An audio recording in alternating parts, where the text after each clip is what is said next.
created to have some fun together, sharing and singing. So, join and enjoy. Our love for opera brings us together. Thanks for being with us in this trip.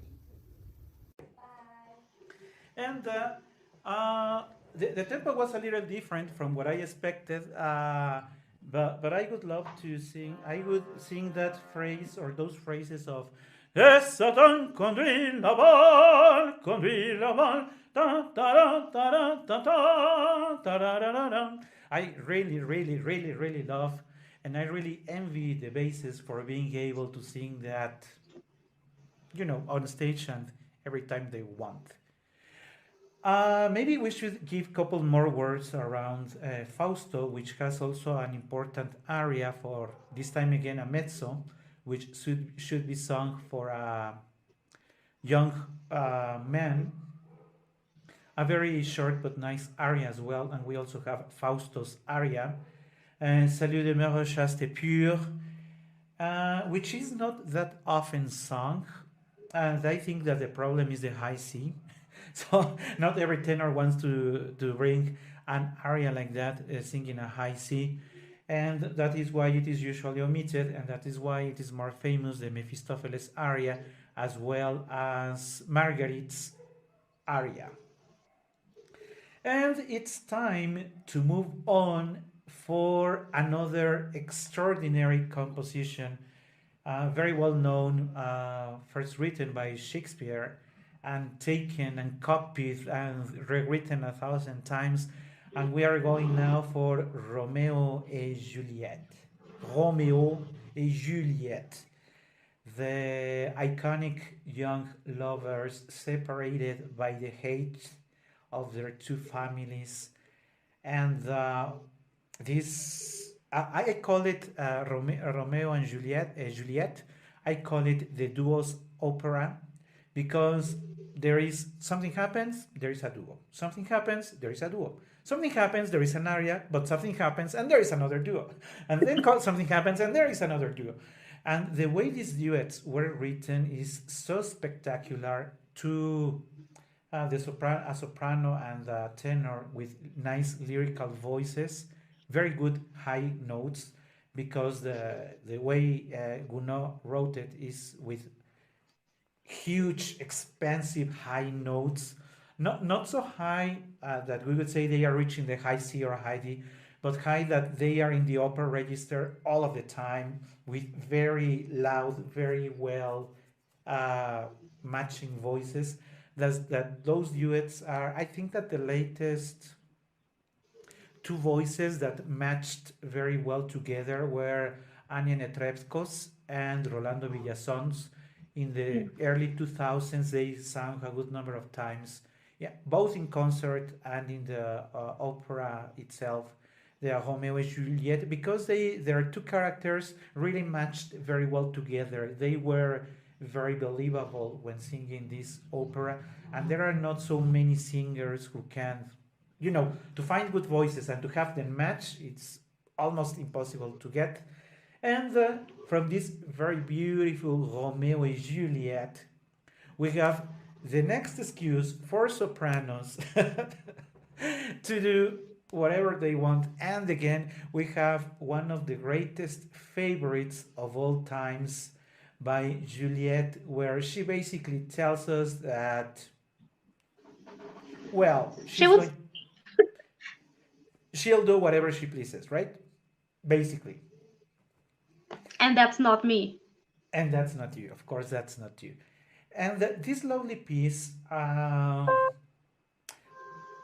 don't know, I think it was one of your first arias that you learned. Am I correct? Yeah. How do you feel that you have evolved psychologically in terms of how you understand Juliet's role now as opposed to how you understood it in the past? I have to confess lots of things. Go ahead. Nobody's listening. Nobody will listen you in Africa or in Asia. I know that the only person that could feel offended, it's not gonna listen this ever. My first beloved singing teacher. gave me this aria, but I was I've been singing like 3 months or something like this.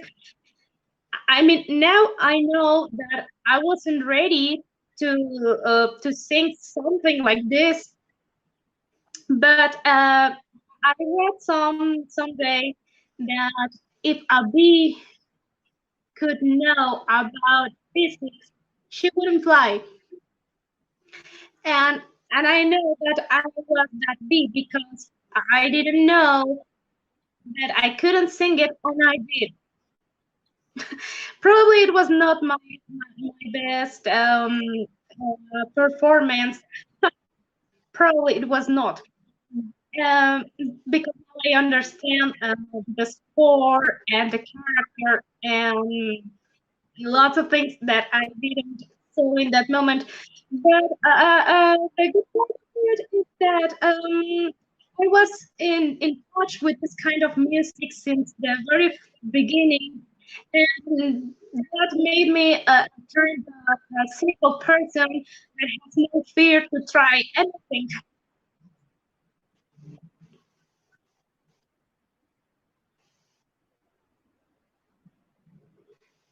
I'm in mute. Yeah. If we ever wrote, well, no, if we ever record a program or stream a program where we would confess things like those, our program would last forever. Yeah, it would be a nice program because many times I think that a singer or an artist or some kind of persons try to sell this idea that I'm not afraid of anything. I never mistake. Um, all my career has been success and happy moments, but that's not true. We're humans. We're supposed to make mistakes, to fail, and that things are part of growing up. Yeah, absolutely. And okay, so it's time to listen to also this very, very, very famous aria, very beautiful aria that I will also try to not interrupt Katya's because I really love how this, in particular, this piece flows like, again, it's also like, from my perspective, it's like she's dreaming. I mean, Yeah, she's awake, but she sings as if she was dreaming from my perspective. yeah. I think that well, she's talking about a dream, and I think that in this moment, she's singing for herself. It is a valse, and it gives the sensation that probably she's dreaming and probably moving, probably dancing because she absorbed in these ideas. So let's hear Katya's rendition of this very beautiful aria by Juliette. Je veux vivre dans ce rêve qui m'enivre.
C'est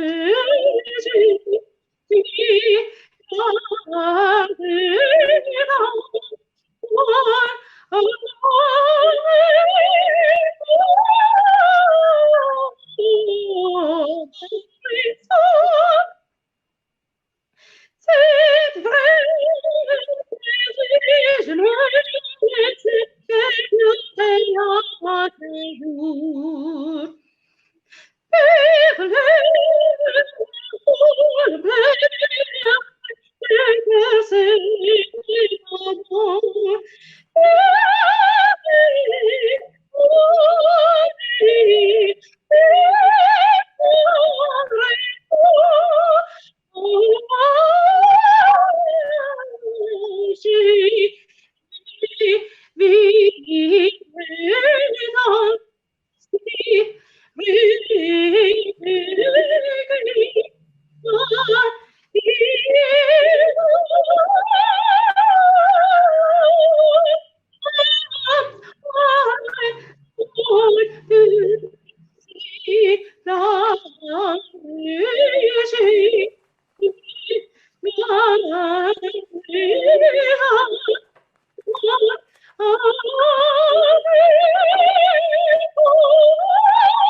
Laissez-moi sourire,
This very, very, very, very lovely piece by Juliet. We have to mention something.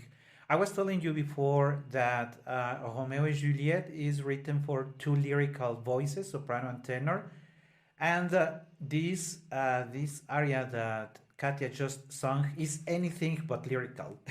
It has too many ornaments for a lyrical voice. So unfortunately, what happens when it is sung, the complete opera, is that the lyrical soprano has a very hard time trying to reach because the not only it has ornaments, but they have to be very bright. You know, we have to feel how the voice like flies. We were saying. But if you have a lyrical voice, that is almost impossible to do.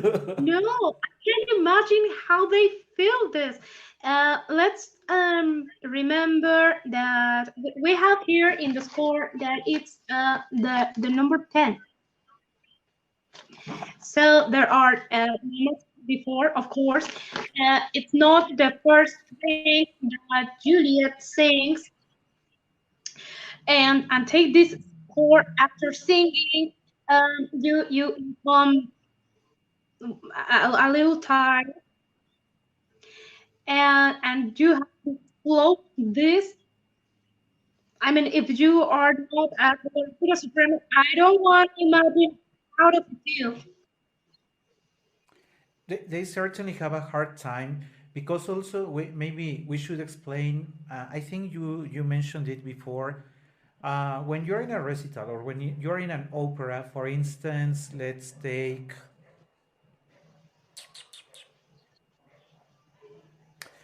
keep the example of Juliet. You are singing very lyrical, so your voice by that time is already very well in the position of singing lyrical. But all of a sudden, you have to go to ornaments and flying and high notes and doing all that. But your throat is already settled for lyrical. And after having sung this light, you have to go back to your role of being a lyrical voice. That is something very, very difficult to do when you are singing those pieces continuously because the voice refuses to do so many changes in so little time. Yeah, I don't know why composers treat singers like this.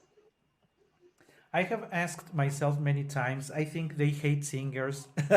They are supposed to love Probably them, they but do. They hate sopranos.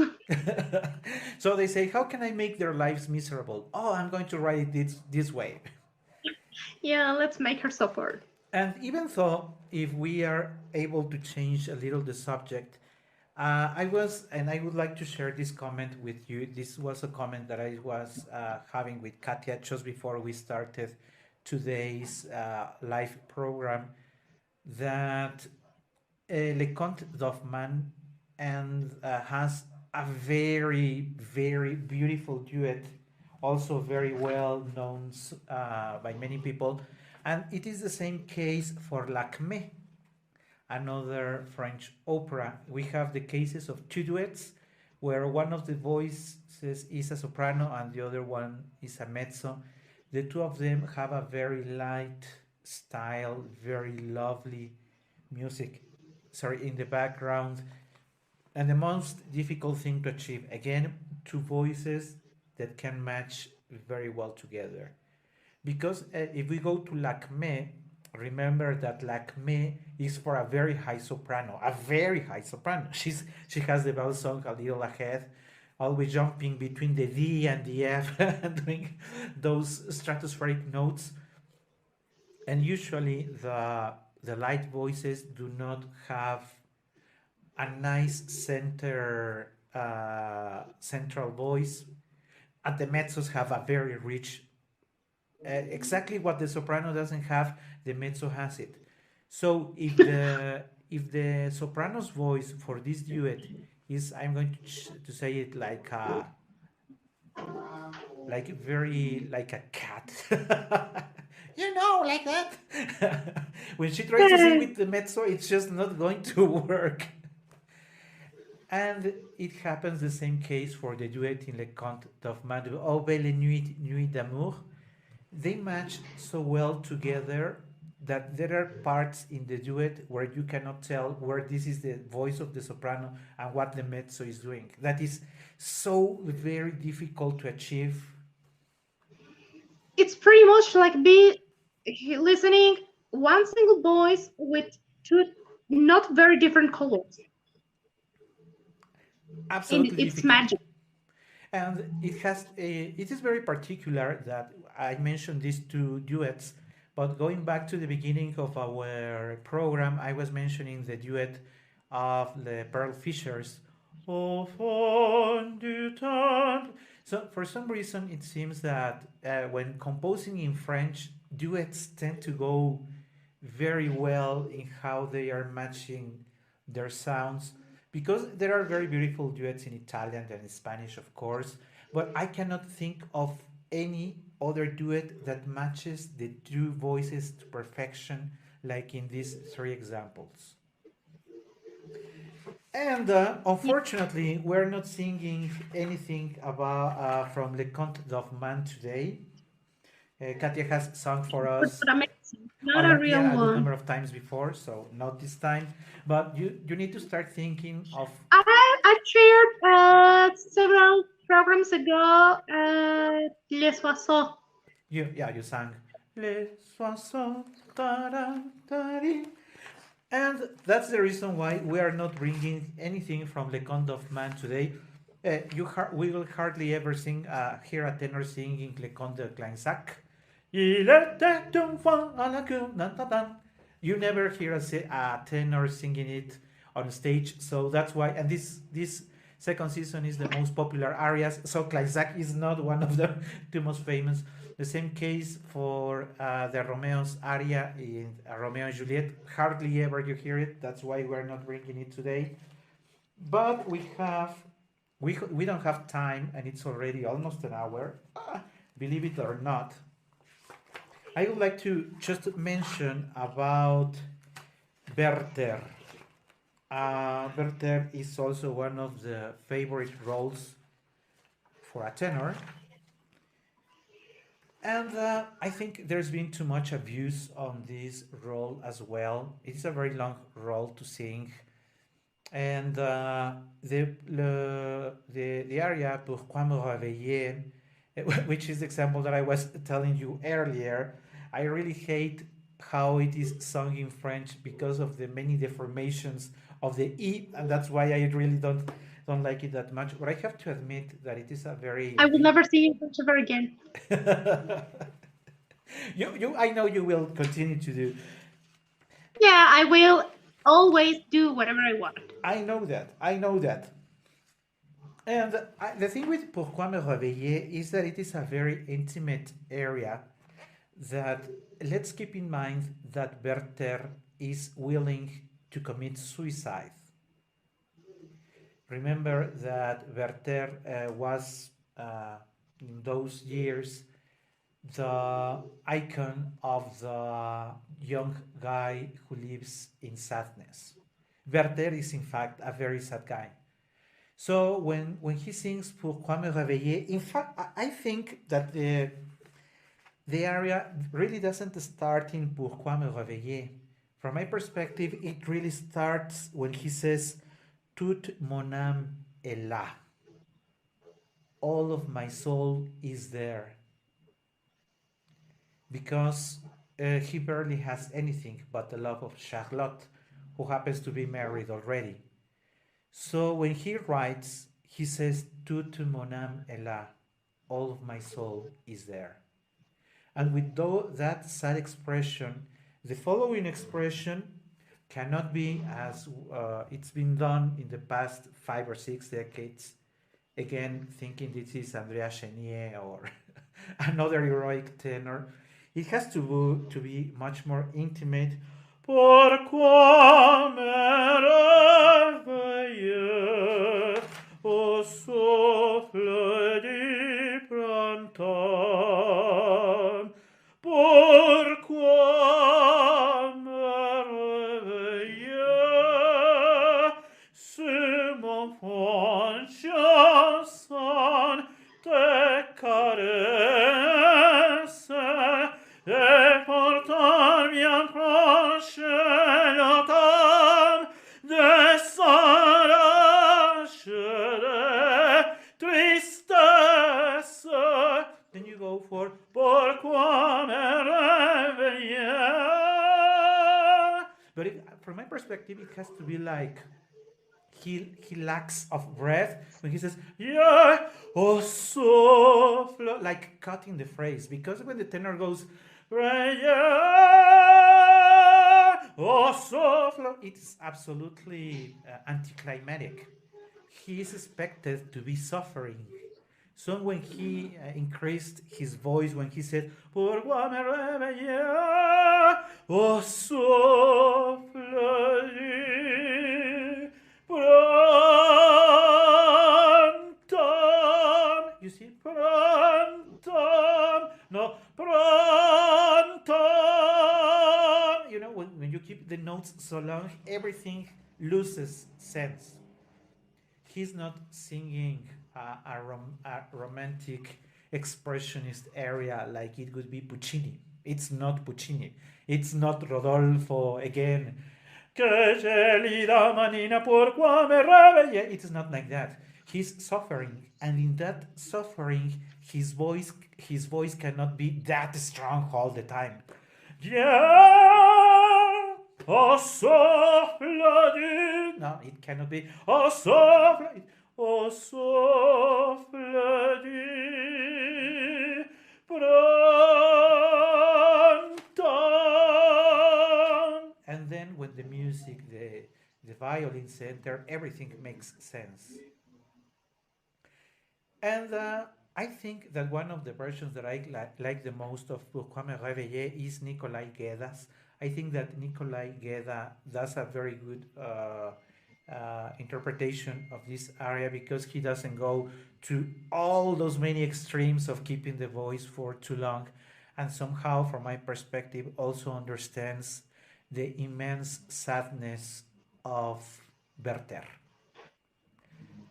Also, not very often. I think that in Mexico, it has not been presented for 40 years, maybe more. Even though there are very good tenors who could manage to sing it, it is hardly ever represented, unfortunately, because I think that we would have a lot to learn from Werther. And as we're approaching the end of our program, I could suggest, Katia, that you think of an encore to sing because I'm going to be singing something, but I think it's better when you wrap up the program. Okay. So, what would you like to come up with as I come up Oh with my mine? God. Oh my God. I was not ready for this.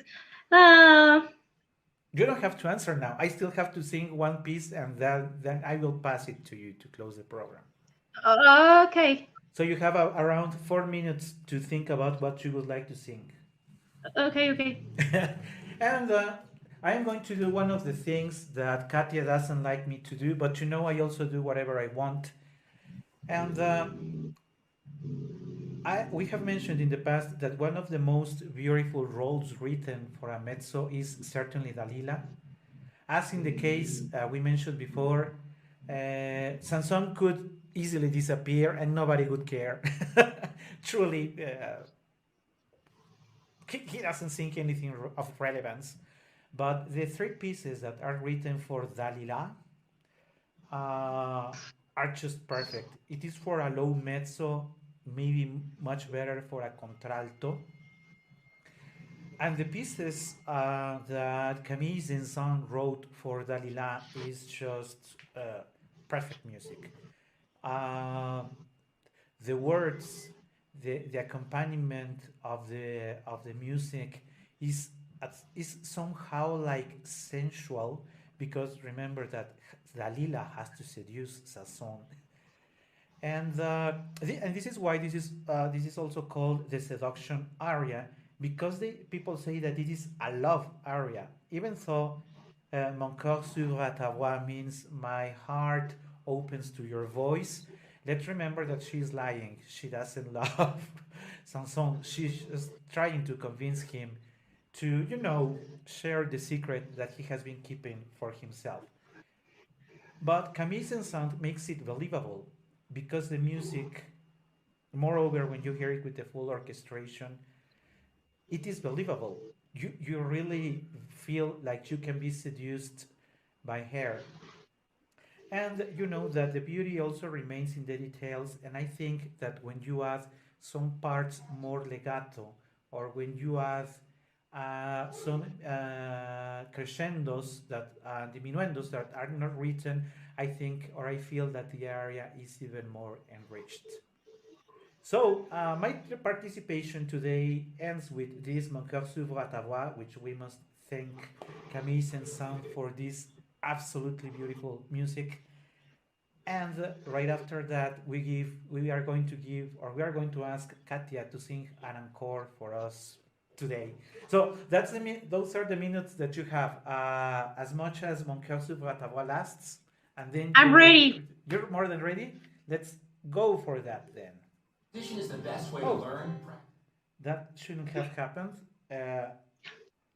but we're about to do it now. Oh.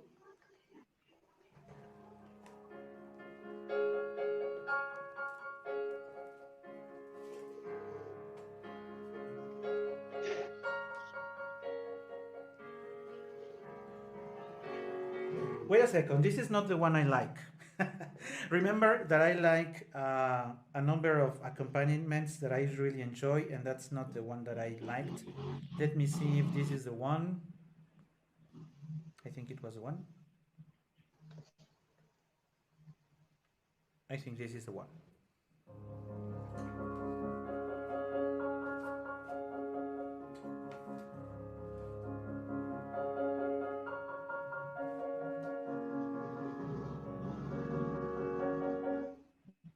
The one, but I have to play it again because I couldn't place it on time.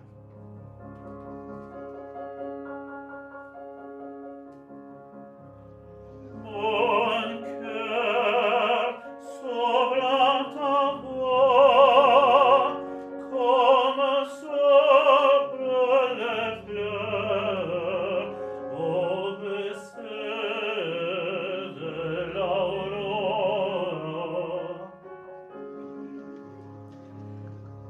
Mais oh mon bien-aimé, combien sèchent mes pleurs, que ta voix parle encore.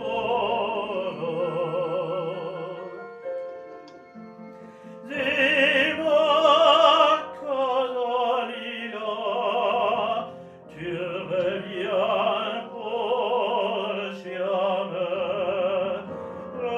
Réunis à ma tendresse le serment de trop froid, ce serment que j'aimais.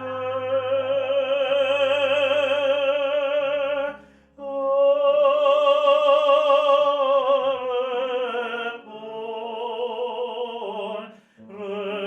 réponds à ma tendresse.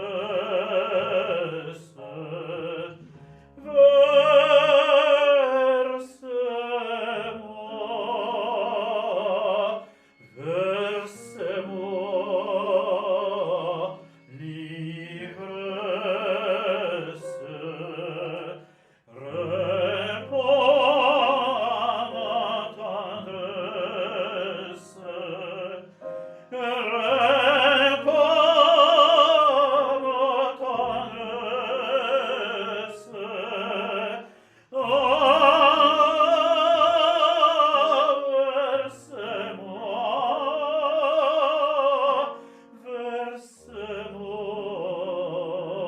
verse-moi l'ivresse.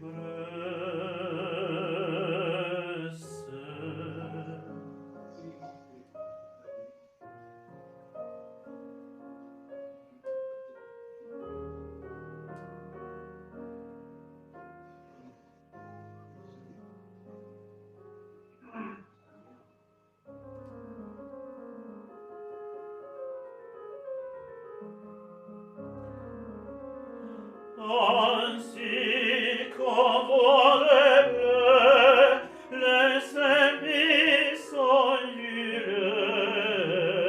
sous la brise légère.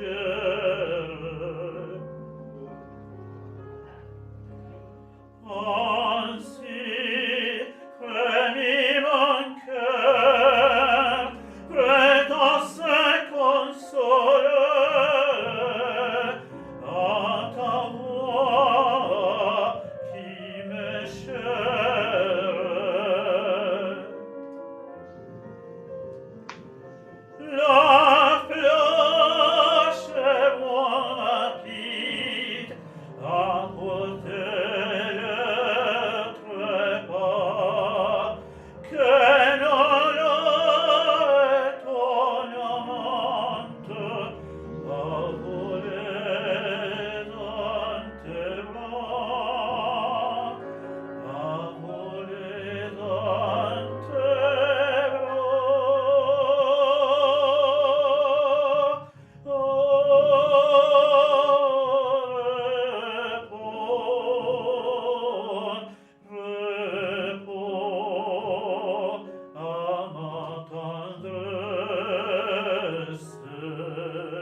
was the most famous seducer of the whole opera besides Carmen.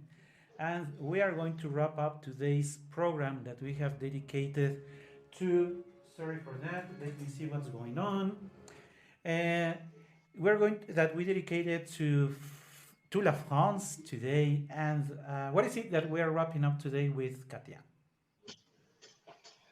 Um, I don't want to spoil anything about. Okay, so we're not spoiling it, but I want to thank. I really, really want to thank. I have shared this before, I think, but I think that it's worth it. So let's listen, and this is how we are thanking people in now called La France for having given us so many great composers with so much very beautiful music. Let's go for the surprise. Okay.